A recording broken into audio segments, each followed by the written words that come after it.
remember one of the first Jewish friends I ever had was in Forest Hills, New York. And it was interesting because he called himself a Jewish agnostic. Yeah. And that's something you see a lot that's I would maybe unique to the Jewish faith. Maybe you can speak more about that. Yeah. There is, and maybe that might just be a New York thing, but there are lots of like Jewish agnostics. I don't know whether that's like an ethnic categorization, but you even see some people who wear some of the traditional clothing who are still identified as Jewish agnostics. Can you speak a bit about that? Sure. You know, Judaism, I will say, among the Abrahamic faiths is unique in that faith itself is not required. Like a particular kind of belief is actually not required to be a good Jew. Most of the commandments that we're supposed to follow are about how you treat another person. There are like three main categories of commandments, of the way you're supposed to live your life. And the relationship between you and God, the relationship between you and other human beings, and the relationship between you and yourself. And they sort of categorize things. And the fewest number of commandments are actually about God. Most of them are about how you treat other human beings. So there's, I mean, even in the dietary laws, most of the dietary laws have to do with what you eat because it's clean. Because 2,000, 3,000 years ago, what was most likely to cause disease was pork. What was most likely to cause disease was shellfish, things that eat garbage, bottom feeders, you know, and so a lot of it was really about health.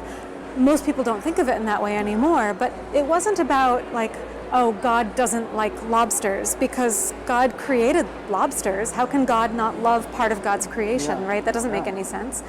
But in terms of like how we treat the poor, how we treat the widow and the orphan, how we pay our workers on time, all of these things are the things that are actually like some of the highest level of commandments in the tradition that we are supposed to be living by. And I will say for me, it's some of the most painful news I see is when there is somebody who is Jewish who is convicted of defrauding their tenants, or like when Madoff was arrested for these pyramid schemes of taking people's money. Those are the things that for a lot of Jews is the most painful, because those are the commandments that are seen as the most important. So being an agnostic, being an atheist, not really believing in God in a particular way or believing in creation in a particular way, as long as you're treating your fellow human beings like they are worthy of respect and as no more or less than you are, then you can be a good Jew. Wonderful. Very, very, very interesting perspective. And now, since we are at the Islamic Society of North America Convention, maybe you can speak a bit about our cousins in Abrahamic faith, you know? Brothers and sisters in Abrahamic faith. Jewish people, Judaism and Islam. So many commonalities between the two, yet we're like the step siblings who just like cannot get along with one another, at least at like a geopolitical level, because the elephant in the room is always that Israel-Palestine thing. Yeah. But at a human level, there's so many connections between Jewish people and Muslim people. Yes. So maybe from your experience in leading interfaith dialogue, I mean, what can you speak to the viewers about on opening our hearts and opening our souls towards one another? Yeah. I mean, the amazing thing I'll say is that, so my work in New York City, especially around Jewish, Muslim, anything, I don't like the word dialogue because I feel like that feels like a very formal, I will describe what I believe and you will describe what you believe, and then we will, but the work that we do together, so my synagogue, CBST, for the last 2.5 years, every Friday has been coming to the Islamic Center at NYU, every Friday for Jummah, and we stand outside with a group of people holding signs that say Jewish New Yorkers love our Muslim neighbors and love your neighbor as yourself, and Jews against bigotry. And as people arrive, we say Salamu Alaikum, and our congregants have all learned to say Jummah Mubarak. Beautiful. And over the 2.5 years, we've developed some really beautiful relationships, and we've gone and served dinner during Ramadan, and we've gotten to sit down and talk to people and have lovely conversations. People from the Islamic Center have come and volunteered at our high holiday services, so we've gotten to have more conversations there. And I'll say first of all that it is really a missed opportunity, I think, for most Jews and Muslims in this country, that we are not spending more time talking with each other about the experience of being a religious minority in this country, in a very, very, very Christian country. Because we share things like names that other people have a hard time pronouncing, or names that change in different settings, that we have an American name and a religious name, that we go by a calendar that has to do with the moon, even though the Islamic calendar is entirely moon related and ours is lunar modified by solar, that our holidays move around and that we all have to ask for those holidays off from work.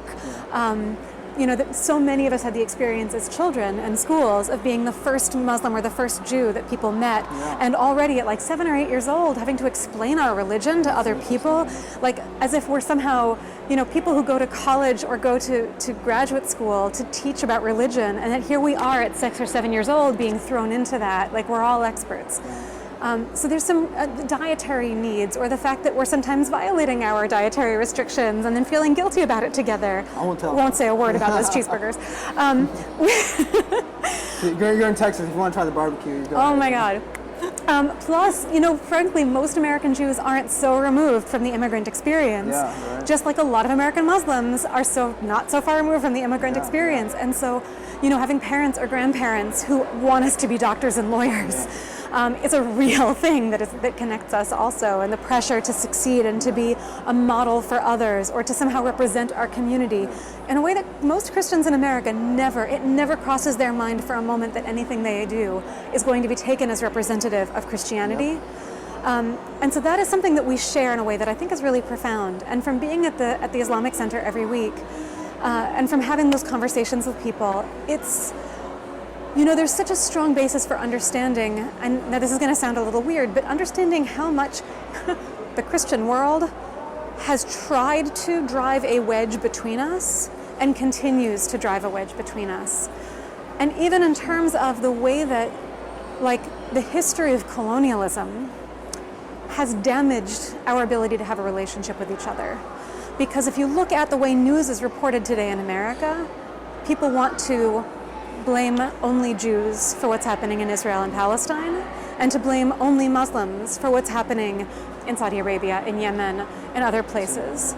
And yet, we know that when we look at conflicts that are being blamed on us, we see the hand of colonialization, we see the hand of Christian expansionism, and whether it's the impact of things that happened 200 years ago, 100 years ago, it's happening now, or whether it's Christian communities around the world, but especially in the US, putting money into places that are actively causing harm to our communities,